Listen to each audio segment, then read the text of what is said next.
لله ثم الحمد لله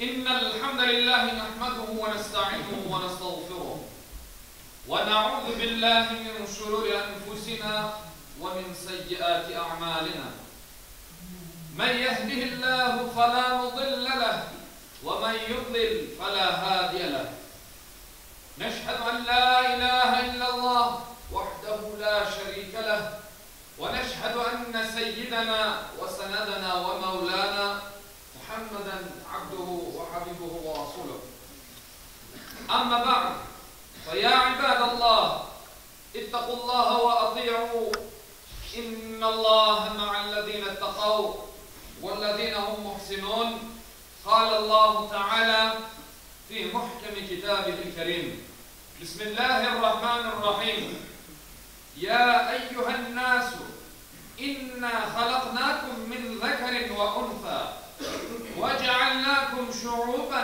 وقبائل لتعارفوا إن أكرمكم عند الله أتقاكم إن الله عليم خبير صدق الله العظيم. Muhterem Müslümanlar, takva kelimesi Arap dilinde sakınmak, korçalanmak manalarına gelir. Yani Allah'ın emirlerini yerine getirip yasaklarından uzak durmak ve korçalanmak demek. Bunu en yaxşı yapıp olan kimse en muttaki kimsedir.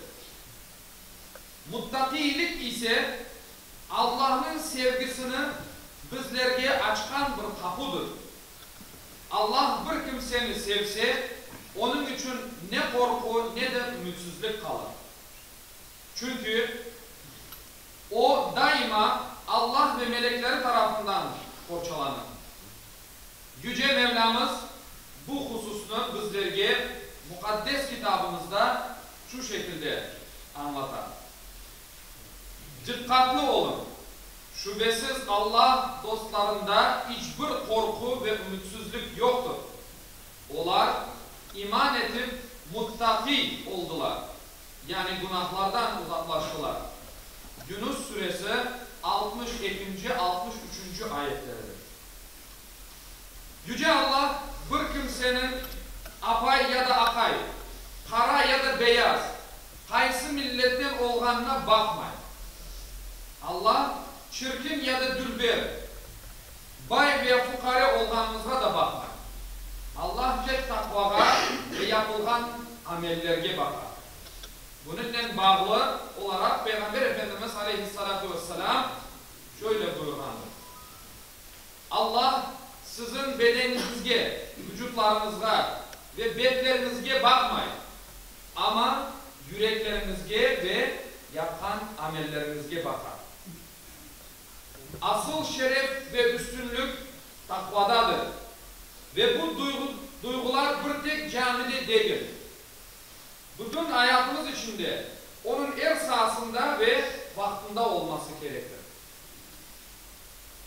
Çalışkanımız işte, yolda, evde, adamlar arası münasebette ve hatta hayvanlar arasında ve hayvanlara karşı münasebetlerimizde takvanen yanaşmak gerekir.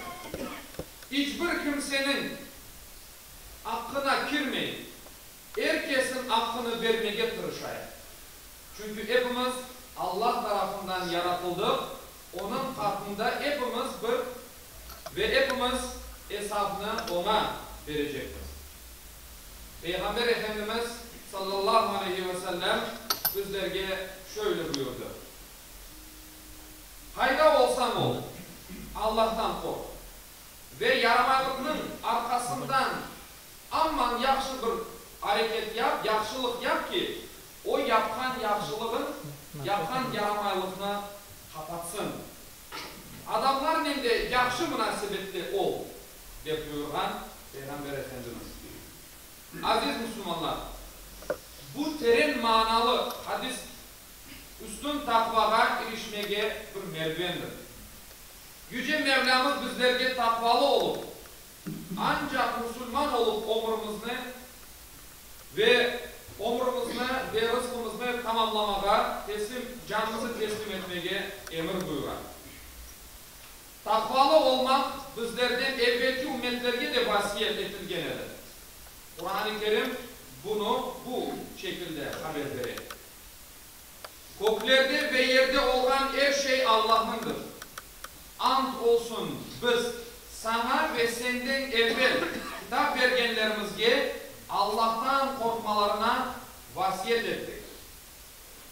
Ama eğer küfür edecek olsanız bilin ki göklerde ve yerde her şey Allah'ındır. Allah baylık ve şükür sahibidir. Nisa suresi 131. ayet kerimesidir.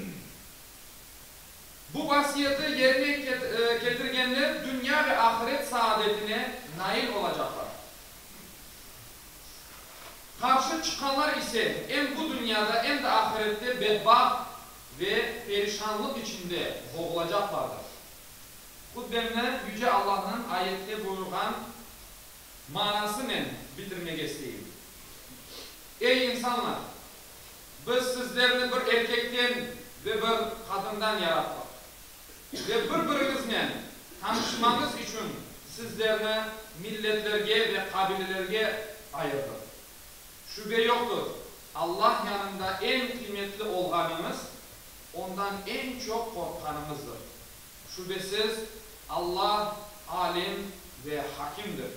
Hucurat suresi 13. ayetidir.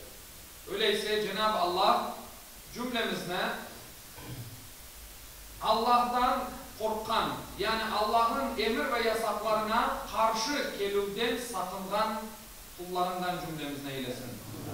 Ela in ahsanel kelam ve Allah'ın nizam kelamullahil melikil azizul allam kema kâle Allahu tebareke ve teâlâ fil kelam ve izâ kuri'al Kur'an fastami'û leh ve ansidû leallekum turhamun.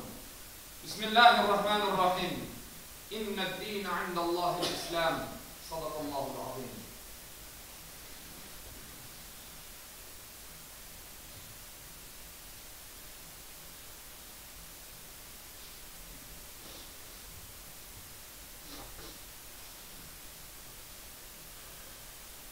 Elhamdülillahi hamdel kâmilîn ve salâtu ve selâmu alâ Resûlina Muhammedin ve alâ âlihi ve sahbihi ecma'in.